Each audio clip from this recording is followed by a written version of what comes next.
Et on démarre par un mot rapidement de la météo avec une dégradation attendue aujourd'hui.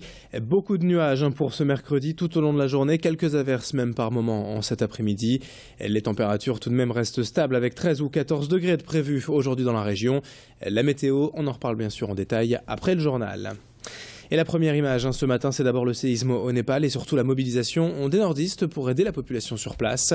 Depuis 2 jours, le GSCF, le groupe Secours Catastrophe français, une association régionale, est sur place à Katmandou pour aider les autorités locales. 10 secouristes du Nord-Pas-de-Calais qui ont tout de suite démarré leur opération de secours. Mais les interventions sont difficiles là-bas car il n'y a finalement que très peu d'équipés étrangères arrivées déjà au Népal et les militaires locaux manquent de moyens et de matériel de recherche. Hier, le bilan s'est encore alourdi avec désormais plus de 5000 morts. Je vous propose d'écouter l'un des responsables du GSCF, Pierre Icodil, joint hier par téléphone. Le GSCF, le groupe de secours catastrophe français, a envoyé une équipe de 10 sapeurs-pompiers volontaires au Népal, dont 4 qui sont issus du département du Nord. Ils sont arrivés le lundi matin. Dès le lundi matin, ils ont été actifs sur le terrain en concertation avec les autorités népalaises. Donc ils ont des zones d'activité de recherche. La mission principale, c'est l'urgence, c'est ce que nous on appelle le sauvetage des blêments, c'est-à-dire la recherche de victimes. Donc les premières heures sont capitales et les premiers jours très importants. Et je vous rappelle que vous pouvez aider ces organismes de secours et ainsi la population népalaise en envoyant vos dons à la Fondation de Lille, 99 rue Saint-Sauveur, BP 667. 59 033 Lille CEDEX ou encore sur internet sur le site fondationdelille.org référence Népal. Autre titre de l'actualité, et ce matin le basket féminin et le SBV a finalement à 2 petits points du titre de champion de France. Hier soir, lors du 3e et dernier match décisif de la finale de Ligue féminine de basket, les Villeneuvoises se sont inclinées à Bourges 51-49 et laissent donc le titre à leurs adversaires. Les supporters villeneuvois, vous le voyez, s'étaient pourtant rassemblés en nombre hier devant l'écran géant installé dans la salle du Palacium. Malgré la distance, ils ont encouragé leur équipe en rêvant d'un nouveau titre historique. Mais les filles de Bourges ont su tenir leur avantage jusqu'au bout et s'imposer donc avec 2 petits points d'avance. Villeneuve d'Ascq devra encore attendre avant de décrocher son premier titre national. Mais cette saison, avec le sacre européen, vous le savez, restera quoi qu'il arrive dans les annales du club. Écoutez ainsi ces quelques supporters hier après la rencontre, forcément un peu déçus mais aussi très fiers de leur équipe. Ce dernier panier raté, il est à l'image de tout le match. On a raté beaucoup trop de paniers et contre une équipe contre Bourges, comme Bourges, ça ne pardonne pas. Ça s'est pas joué à grand chose, ça s'est joué sur la fin du deuxième quart-temps. Et c'est vraiment dommage parce que c'est vraiment pas passé loin, elles ont été vraiment énormes pendant tout le match. Manque de chance sur certains tirs, ça fait la différence, notamment au deuxième quart-temps. Mais je pense qu'on n'a pas à rougir de la défaite.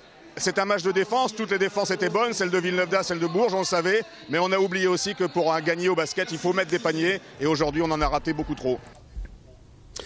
Autre image hier avec le beau sourire de Miss France pour les passagers au départ de l'aéroport de Léquin.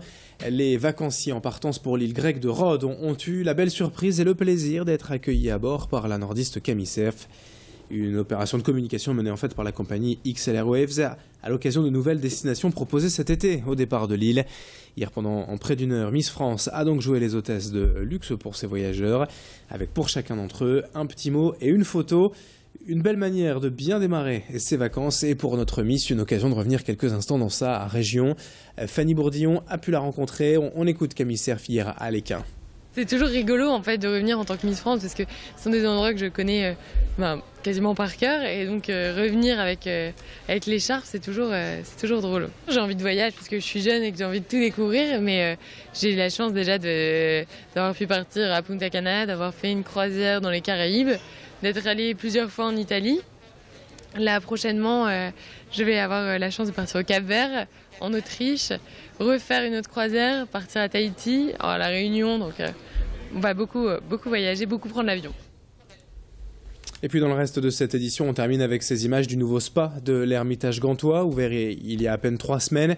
Cet équipement est digne d'un hôtel de luxe qu'est l'Ermitage et il était attendu depuis longtemps par la clientèle. 5 cabines de soins, un hammam et surtout une piscine chauffée. Aromathérapie et chromothérapie sont proposées également, avec 4 praticiennes disponibles pour des soins visage, des gommages, des massages. Sachez que le spa est ouvert à tous, pas besoin de séjourner à l'hôtel pour en profiter. C'est en tout cas l'occasion pour l'établissement de s'ouvrir à l'ensemble de la population lilloise et de se faire connaître. Explication complémentaire avec le directeur de l'établissement au micro de Sarah Natier. Le but, c'est effectivement de fidéliser nos clients, de les faire venir avec de nouveaux services, de faire venir de nouveaux touristes à Lille, mais aussi de faire venir dans l'hôtel et au spa la clientèle lilloise qui va retrouver une ambiance chic, élégante, où elle pourra bénéficier de soins haut de gamme de 2 très grandes marques françaises. Alors c'est effectivement le seul spa avec piscine dans un hôtel à Lille, comme on peut trouver à Bordeaux, à Lyon ou à Marseille. Ça veut dire que Lille a une existence un peu plus importante maintenant. Allez, fin de ce journal, 7h36 en direct sur Grand Lille TV. Dans un instant, la météo et l'infotrafic à suivre. Merci de votre fidélité.